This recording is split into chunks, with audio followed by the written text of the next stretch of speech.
What is up, guys? Clay Enjoyer here, and it is time to enjoy. And in this video, I made something Warhammer related. But unlike the Titus statue, which I'm not making, I'm actually making a double-headed eagle, which is the symbol of the Imperium. Technically, in the franchise or game, whatever you want to call it, the double-headed eagle is not an actual living thing, but I wanted to reimagine it like it was, or at least make it look like that's what I'm trying to go for. But I wanted to start with a base instead, so I'm working on making a World Eater's pauldron for the eagle to be standing triumphantly atop. And to make this Heretic's pauldron look more like, well, a Chaos pauldron, I can start by making the World Eater's emblem, which basically looks like an angry sun with teeth in the middle. I have no idea why this is the symbol, because this doesn't look anything like an Earth to me. This looks more like a spiky emo kid ring, but whatever. I can then blend in that stuff to make it look at least like it's meant to be there, and then I can do the same thing for the teeth. Because this video took so much longer to make, totally not because I had extra work in government, which is a class I'm desperately trying to not fail, I can use this little metal tool on the teeth to try and make them look a little bit sharper instead of as smooth. Really, this detail is barely noticeable, but it's okay. It's for me, I guess. Then with some editing, I can put some chaos spikes on, and then I can start working on making the chaos symbol, which I guess is maybe specifically for chaos, or just generally Khorne. I'm not sure though. And I'm talking about Khorne, the chaos god. Khorne,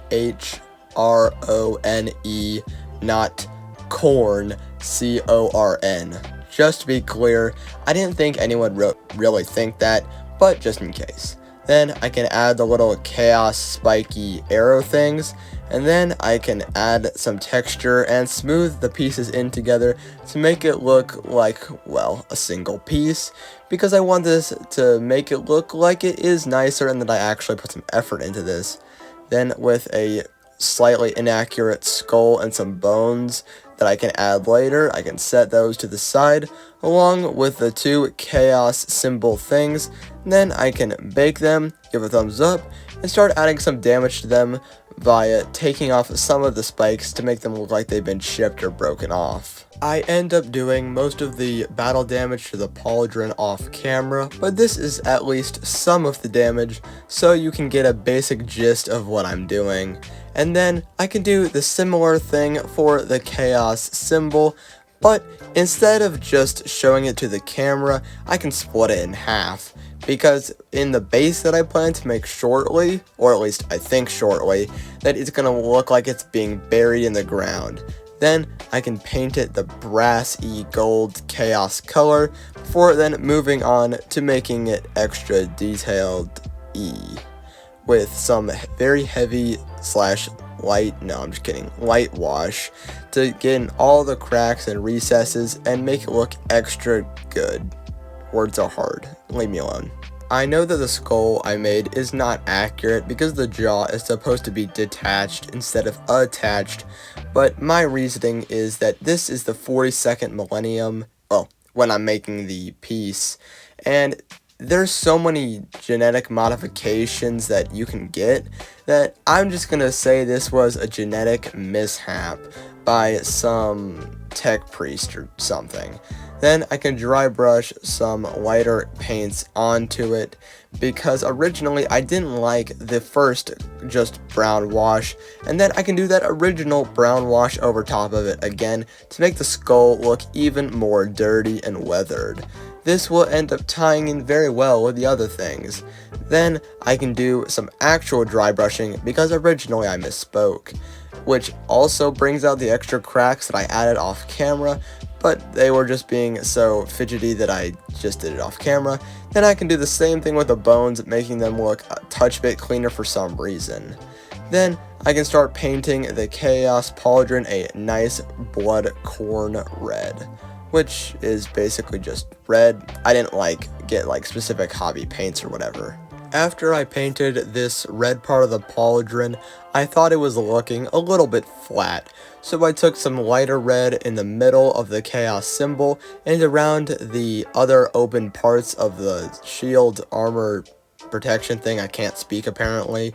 And then I can do a heavy black wash to get into all the recesses and shading, and then I can let it dry, and then it'll really show all this excellent detail.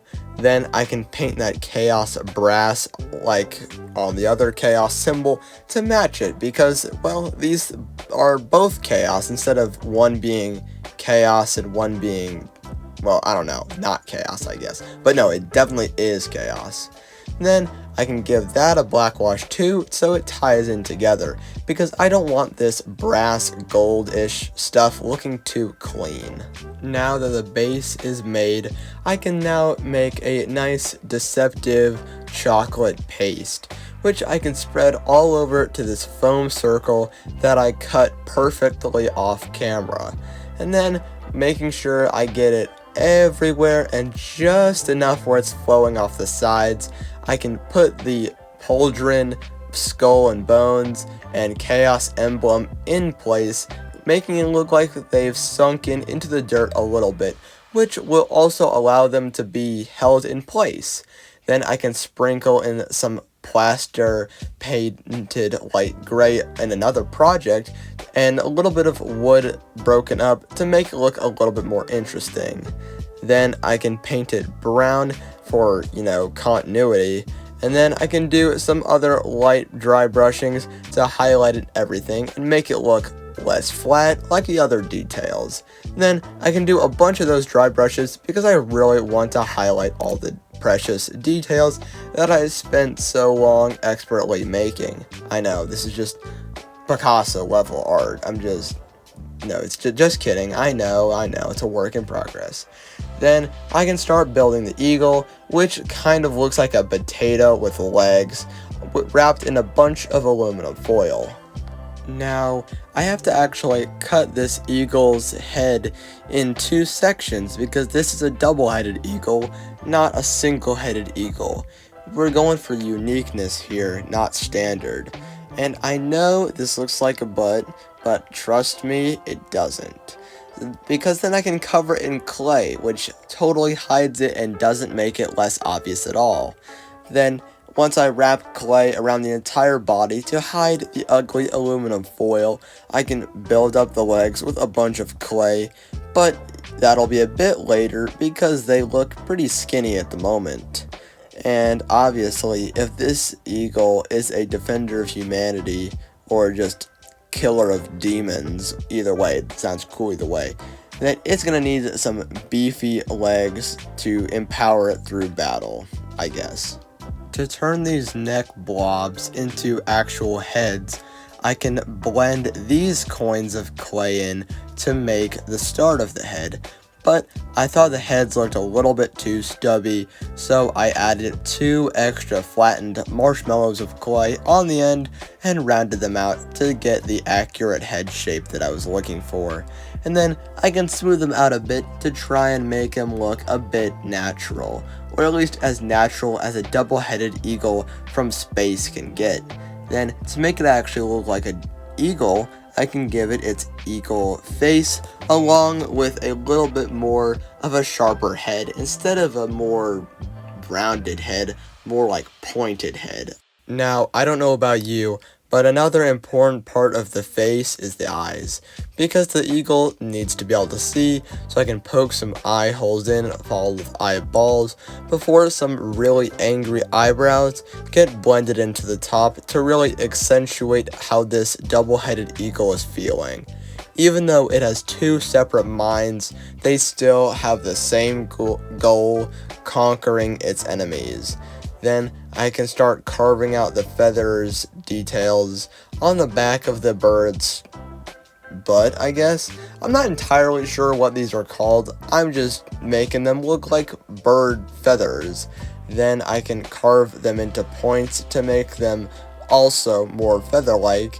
And instead of flat where I can texture them to make them look even better and give myself even more work before then stabbing them into the back of the double-headed eagle to get them in place roughly where I want them to. Then I can build up some clay to make the connection look a little bit cleaner and a little bit less goofy. With the tail in place, I can go back to the feet to give the eagle some toes, because for some reason I didn't do that before doing the tail.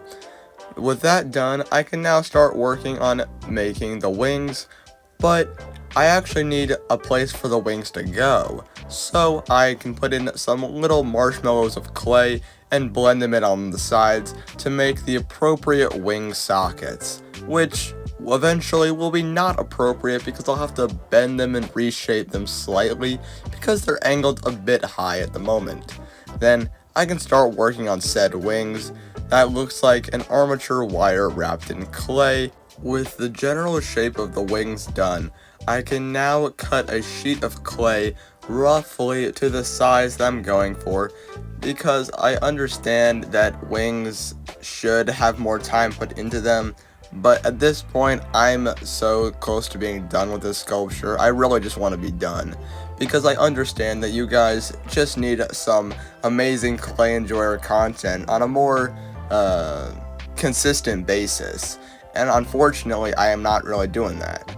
So, one of the things that I did to work around that is only making one layer of feathers.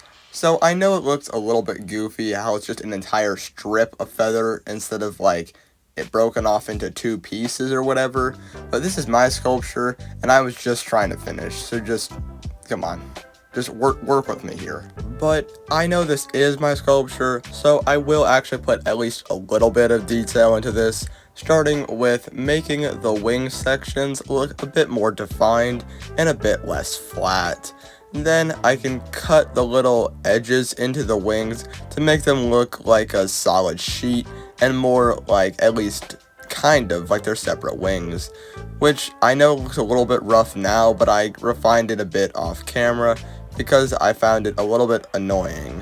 But then I can start texturing the wings, which now this is the main reason why I didn't want to make too many feathers, because for my low attention span, this probably took around an hour to maybe 3. I wasn't really keeping track, but it was definitely a pain, and I don't think I want to do it again. But knowing myself, I will end up forgetting this and probably making a bird in the future.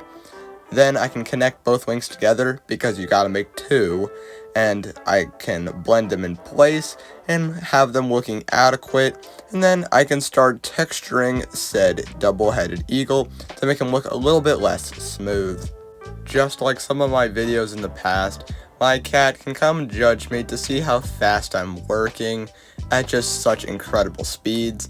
Then I can start texturing the other parts of the eagle, because obviously that's what texture's for. Then I can make sure to zoom the camera in a little bit, because in some of these angles it's a little bit hard to see. Then with a little bit of a shot from the sides, I guess, a thumbs up again, I can now prime it in yellow, which this will make the base coating and painting a lot easier, but painting is really a loose term because I really barely do any of that, starting with some gold that's barely noticeable. It's only barely noticeable because that was originally my intention.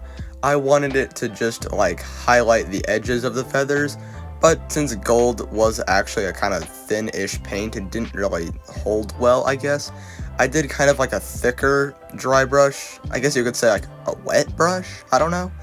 But with a thicker coat of paint, at least the gold stood out a bit easier. Then I can do a brown wash over everything, making sure to have it a little bit thinner off camera to make sure that it looks a bit more golden and a tiny bit less shiny. Because even though that this bird doesn't exist, I imagine if it's in battle, it's not going to be clean for long. Then I can match up the feet off camera, which I really didn't match up well. And then I can also break the toes off camera so they wrap around the pauldron a little bit better, and then I can add some blood to cover up all that goopy, terrible looking hot glue so that the feet stay in place.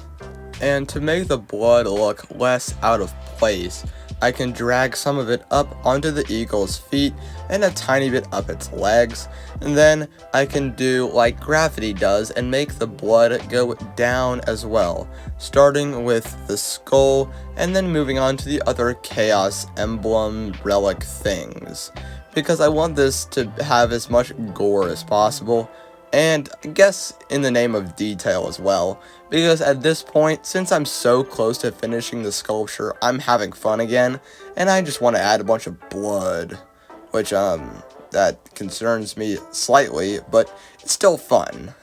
You wouldn't know if, don't worry, it's okay though, because I can show you how the process if I did it. See? And then I can do some red blood all over the base too, making sure that it's a bit more watery though, because I want it to spread out and make it look like, well, blood. Then I can paint the base black, and then it's on to the final reveal.